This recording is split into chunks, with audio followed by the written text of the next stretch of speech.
Hello everybody. Dito tayo guys sa Trinidad.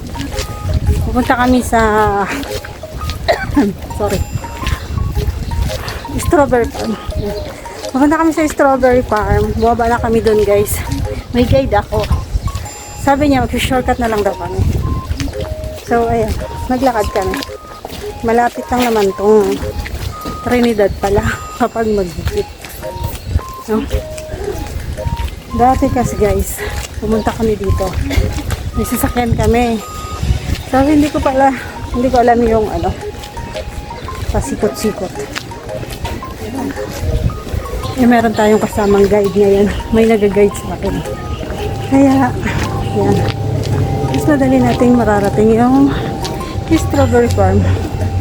Sana po makapamitas tayo ng strawberry dun.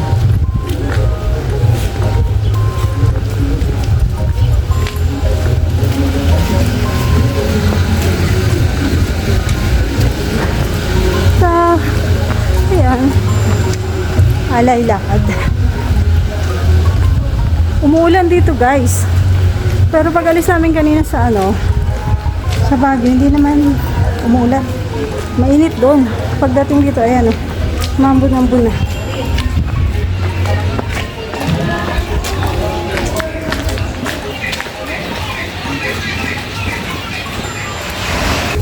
Oo, tingnan nyo guys sa Eskinita kami dumadaan.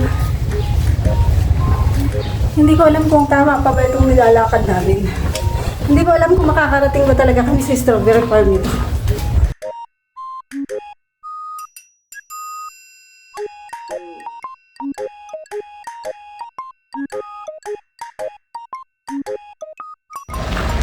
So ayan, ito na guys.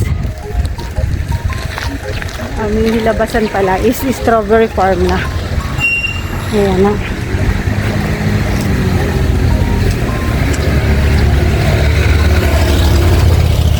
Ayan na siya. Pero parang wala naman nag-harvest. Hindi tayo.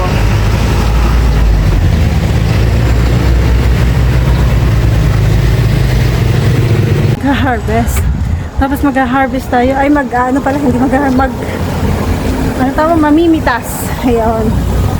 Tapos, yun yatang kung gaano karami yung mapipitas mo doon, yun din yung babayaran mo.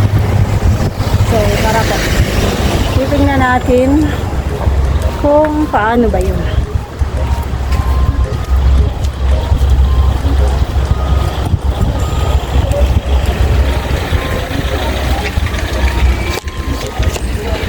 Hi, it's strawberry picking and formation. Ayan.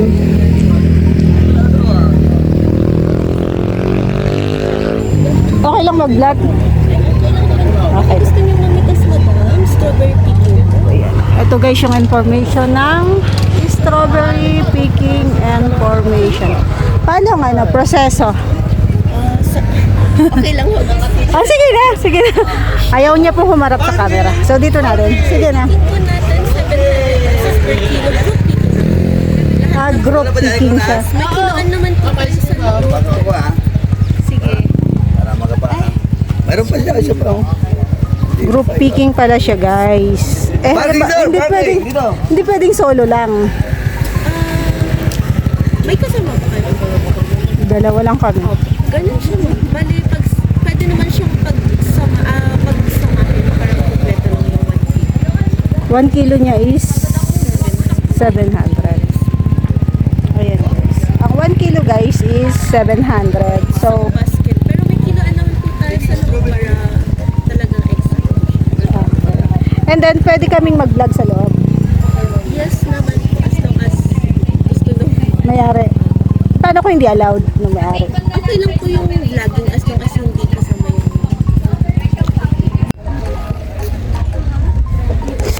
Ito siguro guys, napamitas na kasi maliliit na. Ayan dami. Ayun, hanggang doon.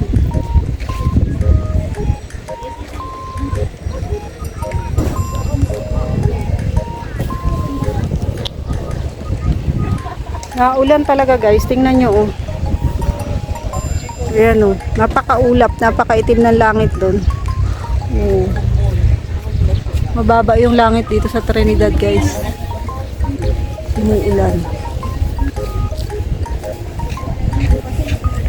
So, sa pre-taste kami, guys. Dito ako may mitas. Pre-taste. Alam nyo naman, guys, mahilig ako sa pre-taste. Matamis. Tikman mo rin. Vlog mo si mom, sir. Hi, si sir. Matamis, guys. Ito siya, oh. 100 daw to. 1 kilo na yan. 1 kilo na. And then siya yung, ano nga to? Strawberry wine. Blueberry mo. Ha? Blueberry pala. Sorry. Blueberry wine po. Tikman natin. Ang lasa? Sarap. Masarap. Strawberry, sir. Ito pala yung blueberry. Medyo matapang siya, guys. Ito yung hindi. Strawberry. 5% lang itong for blood circulation. Blueberry. Tapos ito is strawberry wine. Sarap. Langoustines, 100. Free po kayo ng dalawa, sir. Ay siya. Malalasing na ako nito, guys. Pagkatapos kong makapag-avail lahat ng pre-taste nila. Malamang lasing na ako. Ang bait naman ni ate. Talagang pre-taste po yan. Marami pa dito. Marami pa daw. Ay, yun lang. Umulan. Pasok po yun. Kasi may lugan na. Sige kayo, dito kayo sa Okay na po. ayaw niya naman. Ano po yan? Strawberry alamang pa. Ay, nakatikim ko na yung strawberry alamang nung pumunta kami dito, guys. 1,000. Ay, di na tayo, guys, makakapamitas. Umulan na. Ayan na, oh. Pumutak na yung ulan. Tikman mo? Ayoko, makatikim na ako niyan. Ay, masarap yan. Strawberry alamang. Ay, nakatikim na ako niyan dati. Nung pumunta kami dito. Ano po yan? Malamang bibili kami talaga, guys, dito. Kasi lahat ng ano ni ate, pinatikim na niya sa amin. Ay, masarap. Ano yun? Palaman May siya sa strawberry siya na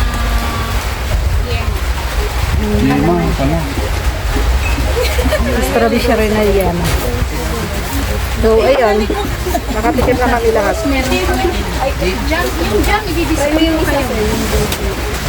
Meron din siyang strawberry jam. Bigay na lang ulit. Tatlo. So, ayan, guys. Pumili ako ng strawberry. Strawberry. Ano to? 1 kilo. Oo, ma'am. 100. Ma'am. Favorite ako. So, ayan. Mamaya po.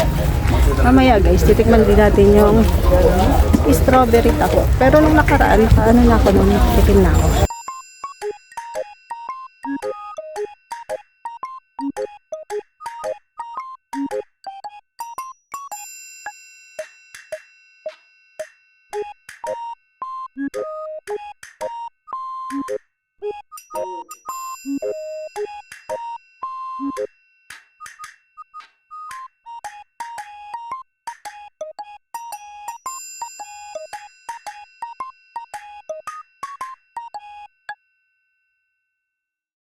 Ito pala, guys, yung pinapabili sa akin ng aking kasama sa church. Hindi ko pa siya kilala.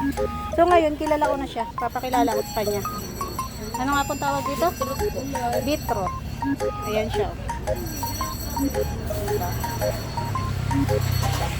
Wait lang, picturean ko ate. So ayan, guys.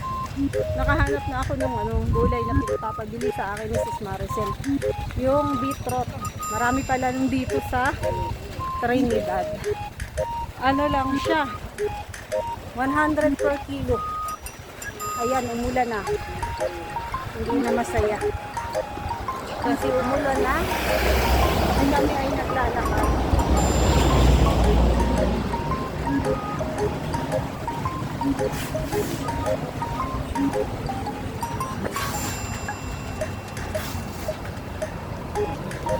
Pili, guys.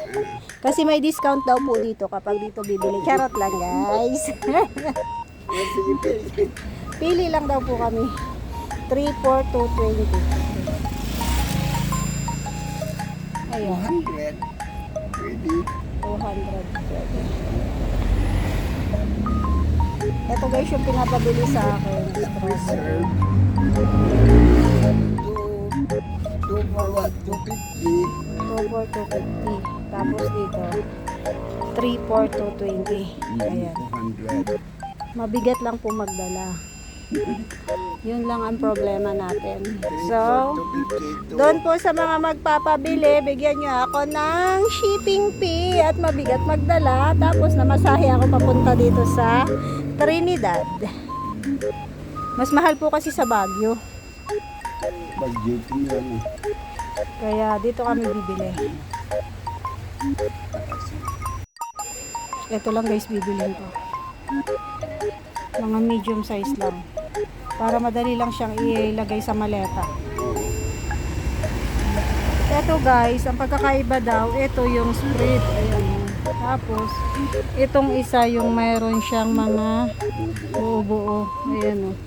Meron pa siyang mga strawberry talaga. So, ito. Ito lang. Tapos, ayan.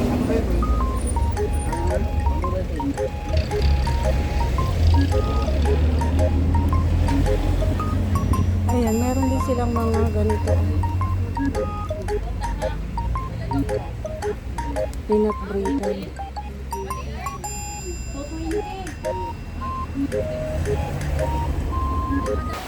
Wala na guys oh.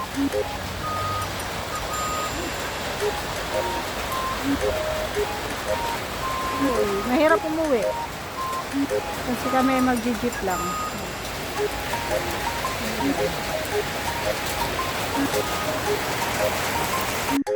So ayan guys, bumili ako ng strawberry para meron tayong pasalubong pagbaba natin sa bahay. Namimili ko mga kitchen.